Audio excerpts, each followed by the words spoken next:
Welcome back to our channel ఇంటి రుచి. పిల్లలకు ఎంతో ఇష్టమైన బ్రేక్ఫాస్ట్ పూరీ కదండి. మరి ఈ పూరీని హెల్తీగా, టేస్టీగా, అలానే ప్రతి పూరీ కూడా పొంగేటట్లుగా అస్సలు ఆయిల్ అనేది పీల్చకుండా ఈజీగా చేసేసుకోవచ్చండి. అలానే పూరీలోనికి కర్రీని కూడా ప్రిపేర్ చేసేసుకుందాం. కర్రీ ప్రిపేర్ చేసుకోవడానికి ముందుగా కుక్కర్ని తీసుకుని 3 మీడియం సైజు బంగాళదుంపలను తీసుకుని ఇలా పొట్టు తీసుకుని మీడియం సైజులో కట్ చేసుకోండి. అలానే ఒక పెద్ద ఆనియన్ని కూడా చీలికలుగా కట్ చేసుకుని వేసుకోండి. ఇందులోనే 5-6 పచ్చిమిర్చిని తీసుకుని పొడవుగా చీలికలుగా కట్ చేసుకుని వేసుకోండి. అలానే ఒక 250 ml వరకు వాటర్ని యాడ్ చేసుకుని ఇందులోనే 1/2 స్పూన్ వరకు పసుపుని, రుచికి తగినంత సాల్ట్ని కూడా వేసుకుని మూత ఉంచుకొని 3 విజిల్స్ వచ్చేంత వరకు ఉడికించుకుందాము. మనకి స్పైసీనెస్ అంతా కూడా పచ్చిమిర్చితోనే యాడ్ అవుతుందండి. పచ్చిమిర్చిని ఎక్కువగానే వేసుకోండి. ఇప్పుడు దీన్ని స్టవ్ ఆన్ చేసుకొని ఒక 3 విజిల్స్ వచ్చేంత వరకు ఉడికించుకుందాము. ఇవి ఉడికేలోపు శనగపిండి మిశ్రమాన్ని యాడ్ చేసుకుందామండి. 4 స్పూన్ల వరకు శనగపిండిని వేసుకుందాము. ఒక బౌల్ తీసుకుని ఇందులోనే కొద్దిగా వాటర్ని యాడ్ చేసుకొని లమ్స్ అనేవి ఏమీ ఫామ్ అవ్వకుండా ఇలా ఒకసారి మిక్స్ చేసుకున్న తర్వాత ఇంకా కొద్దిగా వాటర్ని యాడ్ చేసుకొని ఇలా పలుచగా చేసుకోండి. ఇలా చేసుకున్న దాన్ని కూడా పక్కన ఉంచేసుకోండి. ఇప్పుడు పూరీని ప్రిపేర్ చేసుకోవడానికి పిండిని మిక్స్ చేసుకుందామండి. మిక్సింగ్ బౌల్ తీసుకొని ఇందులో 2 కప్పుల వరకు గోధుమ పిండిని తీసుకుందాము. అలానే 2 స్పూన్ల వరకు సూజీ రవ్వ, బొంబాయి రవ్వని వేసుకుందామండి. బొంబాయి రవ్వ వేసుకోవడం వల్ల క్రిస్పీగా వస్తాయి. అలానే రుచికి తగినంత సాల్ట్ని కూడా యాడ్ చేసుకొని ఇవంతా కూడా ఒకసారి మిక్స్ చేసుకుందాం. ఇలా మిక్స్ చేసుకున్న తర్వాత కొద్దిగా వాటర్ని యాడ్ చేసుకుంటూ చపాతీ ముద్ద కన్నా కూడా మనకి కొద్దిగా గట్టిగా ఉండేలాగా పిండి ముద్దని ప్రిపేర్ చేసుకోవాలి. కొద్దిగా వాటర్ని యాడ్ చేసుకోండి. ఒక్కసారి వేస్తే పలుచగా అయ్యే ప్రమాదం ఉంది. పలుచగా అయ్యాయంటే పిండి ముద్ద పూరీలు ఆయిల్ ఎక్కువ పీల్ చేస్తాయండి. అందుకని కొద్దిగా గట్టిగానే పిండి ముద్దని ప్రిపేర్ చేసుకోండి. ఇలా అంతా కూడా చక్కగా మిక్స్ చేసుకున్న తర్వాత చూసారా ఎంత సాఫ్ట్గా ఉందో. ఇప్పుడు దీనిని మూత ఉంచుకొని కర్రీ ప్రిపేర్ అయ్యేంత వరకు కూడా పక్కన ఉంచుకుందాము. కుక్కర్ కూడా విజిల్స్ వచ్చేస్తున్నాయండి. 3 విజిల్స్ వచ్చిన తర్వాత స్టవ్ని ఆఫ్ చేసేసుకుందాము. ఇప్పుడు ప్రెషర్ అంతా పూర్తిగా పోయిన తర్వాత మూతని ఓపెన్ చేసుకుని చూసుకుందాము. చక్కగా ఉడికిపోయాయండి. ఇలా ఉడికిన పొటాటోస్ని గెరటితోటి ఇలా స్మాష్ చేసుకోండి.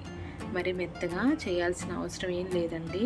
ఇలా పచ్చగా ఉంటేనే సరిపోతుంది. మంచి టేస్టీగా ఉంటుందండి కర్రీని ఇలా స్మాష్ చేసుకుంటే. ఇప్పుడు దీనికి పోపుని యాడ్ చేసుకోవడానికి ఒక గిన్నె వేసి పెట్టుకొని స్టవ్ ఆన్ చేసుకోండి.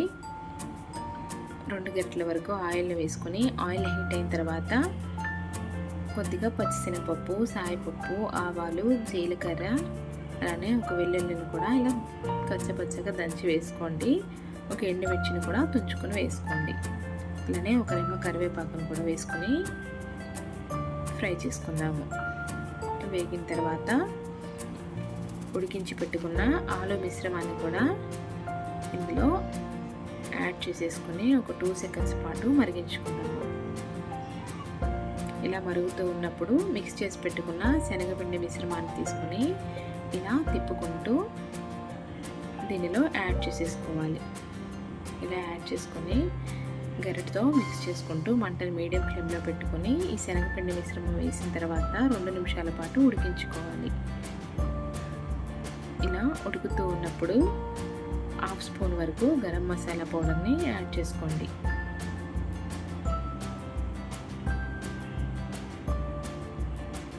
గరం మసాలా పౌడర్ కంపల్సరీ ఏం కాదండి, ఇష్టం లేకపోతే స్కిప్ చేసేయచ్చు. అలానే ఫైనల్గా కొత్తిమీరని కూడా యాడ్ చేసుకుని స్టవ్ని ఆఫ్ చేసేయండి. చల్లారాక ఇంకా దగ్గరికి అయిపోతుందండి, అందుకని స్టవ్ మీద నుంచి పక్కకు దించేసుకోండి. ఇప్పుడు పూరీ పిండిని తీసుకొని ఇలా చిన్న చిన్న పిండి ముద్దల్లా తీసుకొని ఇలా చేసుకొని పక్కన ఉంచుకోండి. ఇప్పుడు దీనిని పూరీ వత్తుకుందామండి. ముందుగా పొడి పిండిని చల్లుకొని చిన్న పిండి ముద్దను తీసుకొని ఇలా రౌండ్గా చేసుకొని ఇలా చపాతీలాగా చేసుకోవాలి. మరీ పలుచగా కాకుండా మరీ మందంగా కాకుండా మీడియంగా చేసుకోండి.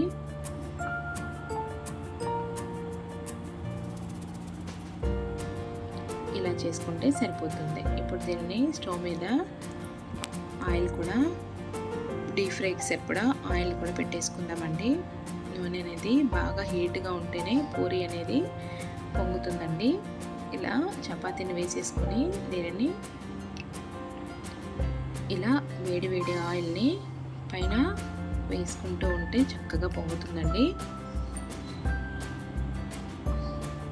ఇలా అంతా కూడా ఒకవైపు పూర్తిగా ఫ్రై అయిన తర్వాత రెండవ వైపుకి తిప్పుకోవాలి. ఇలా అంచుల వెంట ఏదైనా మీకు పిండి ముద్దలాగా కనిపిస్తున్నట్లయితే ఇలా డిప్ చేయండి ఆయిల్లోకి.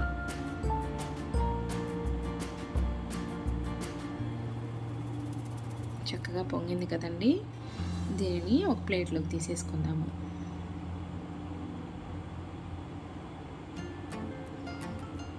అలానే మరి ఒక పూరీని కూడా ఫ్రై చేసుకుందాము. చూసారా ఎంత బాగా పొంగాయి కదండి.